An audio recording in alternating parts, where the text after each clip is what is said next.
Scotland, and there's the Forth Bridge, which is a huge steel construction. Now, of course, it's paralleled by a road bridge. And there's a saying in Scotland, because if you watch the guys paint that bridge, as soon as they get to one end, they have to start back at the other. So they say it's like painting the Forth Bridge.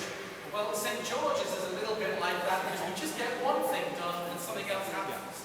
So almost 5 years ago when I arrived, we had put a new roof on the Great Hall, we had to do major repairs in Cranmer Hall, in Cranmer House. We were just finishing off something else we got an award for, which was the fencing out the front of the church. And every time we looked up, we were a little worried because bits kept falling off the steeple. And that's right at the place where I shake hands after 2 masses on Sunday morning. And while I trust my God, I thought I was just putting things a little bit, on the edge.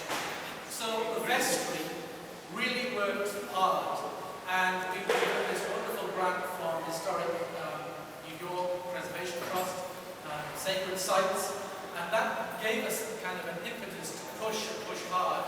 Of course, what was our original target soon disappeared. It's like 45,000, 50,000. The whole thing almost cost us about 100,000 in the end.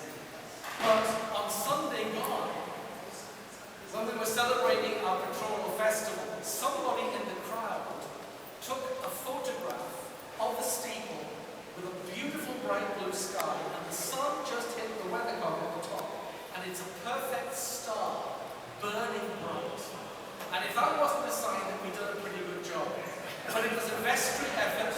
David Kennison was our project manager, and he worked alongside our local architect, who we were very grateful for, Rob, and other people, including a very skilled steeplejack from Redwood, who was just absolutely brilliant. 37 years of experience, and not a man left in sight, just ropes and a bosun's chair. And it was scary to watch him. In the end, we did have to get a big lift because the top of the steeple was rotten, and we had to rebuild that top, of course, in stainless steel. So it was a bigger job than we thought, but I have to say thank you to David for his expertise. When you have people in the congregation who are engineers, they can be held to live with, but when you have a project like this, thank God for it.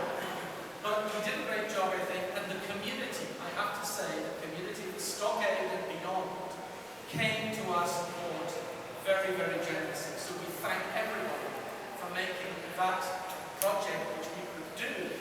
And on Sunday in November, the Feast of Christ the King, the blue sky, the temperatures below freezing, David and I went up with holy water to sprinkle that, that steeple as a blessing. And as I splashed the holy water against the steeple, it froze in